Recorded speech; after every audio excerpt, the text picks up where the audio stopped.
It was the start of a new school year at Jefferson High, and the halls buzzed with excitement and tension like a hive of restless bees. Students exchanged summer stories, teachers prepared for the chaos to come, and somewhere within the school's aged walls, a storm was quietly brewing.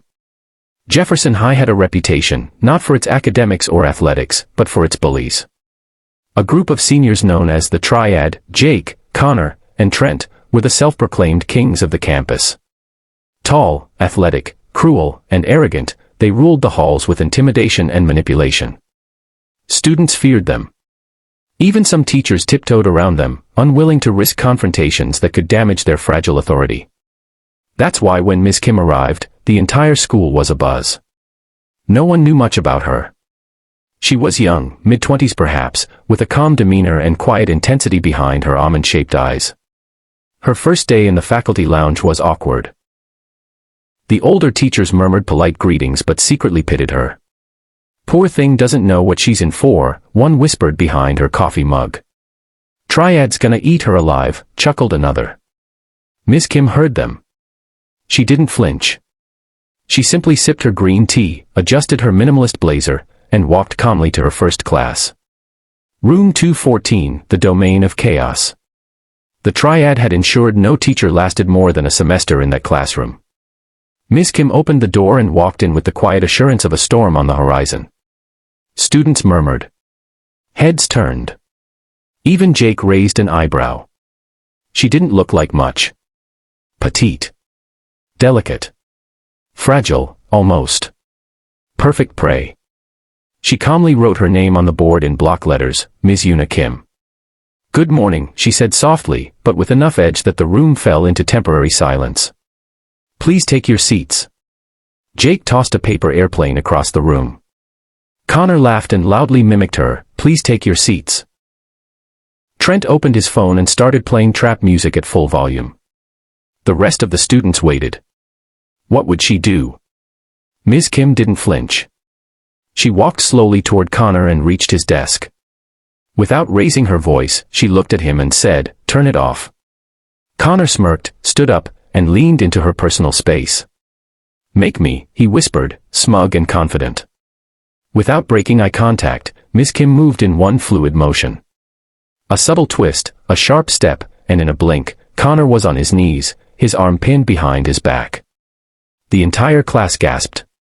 Taekwondo is the art of courtesy, integrity, perseverance, self-control, and indomitable spirit, she whispered into Connor's ear. "I suggest you start learning." She released him gently but firmly. Connor scrambled back to his seat, stunned and silent. Jake and Trent looked at each other, no longer amused. The word spread through Jefferson High like wildfire. By lunch, every student had heard the story. She took Connor down in 2 seconds. "She's some kind of ninja." "Dude, she's a black belt." But the Triad wasn't done.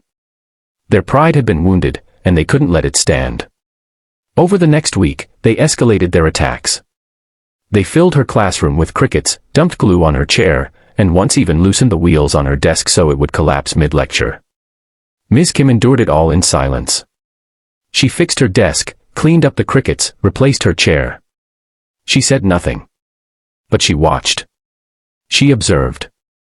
She waited. And every time they laughed, she smiled just a little more. Students began to notice. Ms. Kim wasn't breaking down like the others. She was absorbing the chaos, not reacting but adapting. Her quiet strength intrigued them. Some even began sitting straighter in class. One day, a shy girl named Mia stayed after school. "Ms. Kim, I want to learn," she whispered. "Can you teach me?" Ms. Kim nodded. "Come tomorrow. Wear comfortable clothes." That was the beginning. Within 2 weeks, Ms. Kim had started an unofficial after-school Taekwondo club. It began with Mia. Then Lucas, who had been shoved into lockers since 6th grade. Then Janelle, then Andrew, then more. Every day, they trained behind the gym. No mats. No mirrors. Just discipline, respect, and sweat. Meanwhile, the Triad's pranks became more vicious. They dumped paint on her car. Spread rumors that she was dating the principal. Even snuck into her locker and vandalized her belongings. Still, Ms. Kim didn't retaliate. Not yet. But her students saw her resilience and began to change. Confidence grew. Posture improved. Bullying decreased in classrooms not because of fear, but because of respect. Still, the triad was furious. Their control was slipping. Their dominance was challenged by this quiet storm in a blazer. Then came the final straw. It was the Friday before homecoming. The triad had planned something big, something that would finally break her. During the school assembly, in front of the entire student body, Jake walked on stage uninvited, grabbed the microphone, and mocked Ms. Kim. "So we got this new teacher, right? Real tough girl. Thinks she's Bruce Lee or something. Let's see if she can fight off public humiliation." With that, a screen behind him lit up with doctored images of Ms. Kim, photoshopped, vulgar, humiliating. The crowd gasped. Some laughed nervously. Others looked away. But Ms. Kim walked calmly onto the stage, took the microphone from Jake, and faced the entire student body. Her voice was calm, steady. "When someone attacks your dignity, you have a choice. Fight back with hate, or respond with power." Then she turned to Jake. "You want to see power?" She raised her hand, pointed to the back, and suddenly the gym doors burst open. Her Taekwondo students marched in, wearing simple black t-shirts, barefoot, eyes focused. In perfect synchronization, they began a demonstration. Powerful strikes.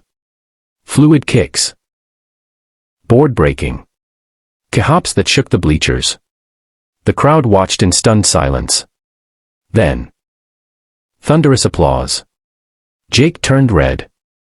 Connor and Trent looked sick. Ms. Kim bowed at the end and whispered into the mic, "That was control.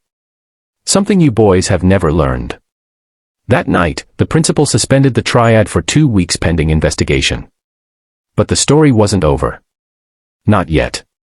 Because Jake, furious, humiliated, and desperate to reclaim control, was planning something dangerous. Something that would force Ms. Kim to do more than just teach Taekwondo.